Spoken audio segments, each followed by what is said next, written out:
Welcome back. I'm Michael Bull, and this is America's Commercial Real Estate Show. This segment is brought to you by Apto, your brokerage in the cloud. Visit apto.com. Well, today we're talking 1031 exchange strategies with Ricky Novak, CEO of Strategic 1031 Exchange Advisors. And in just a moment, in the next segment, we're going to talk about some mistakes to avoid and some tips for doing 1031s. But in this segment, I'd like to ask you about the fate of the 1031, because it seems like we're hearing from some people that well, it seems like we hear it every year, but it seems like, is there more push this year to adjust or abolish the 1031 exchange? So you're right. We hear about it all the time. Every time Congress talks about raising revenue, one of the first things that gets thrown on the table is the 1031 exchange. And very, very quickly it tends to get pulled off the table.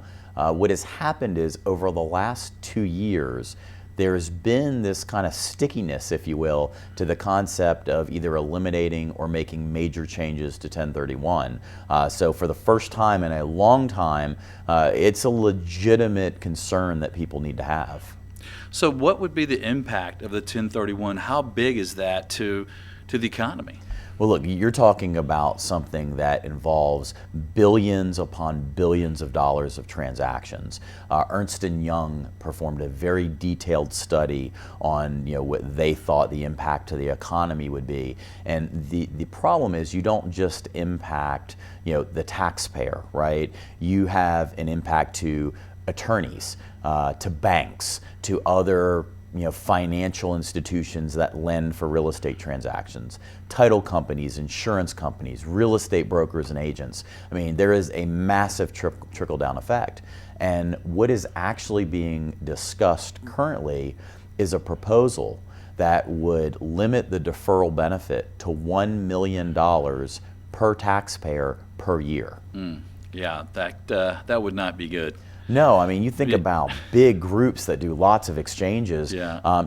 If you're mom and pop and you're only selling a few properties per year and they're small properties, it doesn't affect you. Yeah. But if you're a larger organization or you're dealing with more institutional quality assets, this is a major concern you should have. Yeah, and I like the point you're insinuating there, that this is not just for rich people. This impacts everyone. You think about, like you mentioned, all the vendors and all the people, all the jobs involved. You got all the vendors who do the surveys and do the property condition assessments. You got the construction people who are involved in construction. It could have a really big impact.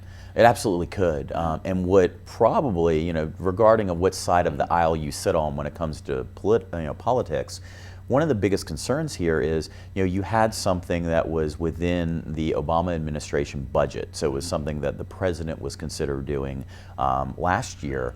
And you saw House Republicans somewhat in alignment with that concept. So now you're not dealing with something that is just one political party's view. You're dealing with something that both political parties have actually taken a good hard look at, and it's gained some traction. And so, the hope is, if you look at the current administration, we at least have someone in office now who understands a lot about commercial real estate. If you look at the history of the Trump organization, he's not really been a seller of real estate, right? It's not something he's consistently done. So, 1031 isn't really something personally he's probably benefited from, but it's certainly something he understands and can understand the impact of such a change. Right, and I think hopefully he would understand and have some influence on how that would hurt the economy, that there would be a big chunk of transactions and business that doesn't happen, and all the people that make money, and also the investment in the stock market that you have in those companies, in those banks, right? Well, I mean, look, we're all real estate people, right? And I think most real estate people will tell you that a lot of times, you look at the last downturn, real estate arguably took us into it, but real estate also really helped us come out of it. And so, making a change that is this drastic, no one is clear on just how far reaching the ripples could be. And we're in a period of time where we seem to have an economy that's got some traction to it. What could this mean for that economy? Right. And for the listeners and viewers who want to try to get to the politicians and let them know, hey, this is a big deal, this could really hurt the economy, where can they get some information on it?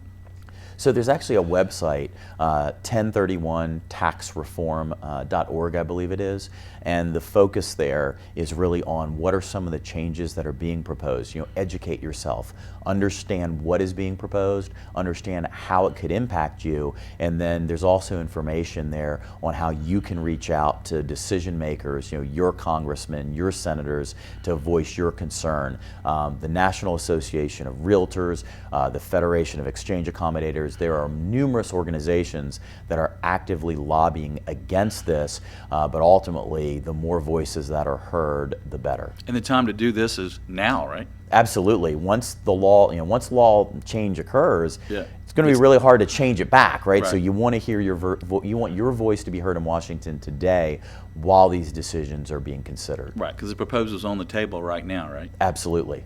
All right, so if you're watching or listening to this show, please get out there and let the politicians know what you think. If you're like me, I think it could be devastating to the economy and certainly to everyone that's involved in any branch of commercial real estate, whether you're the lawyer, you're the appraiser, you're the surveyor, you're in construction, you're in brokerage, you're in law. I mean, it could be pretty far-reaching. Absolutely. Yeah.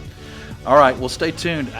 We're going to take a break. When we get back, on the next segment, we're going to talk about some strategies and tips and some mistakes to avoid. I'm Michael Bull. This is America's Commercial Real Estate Show.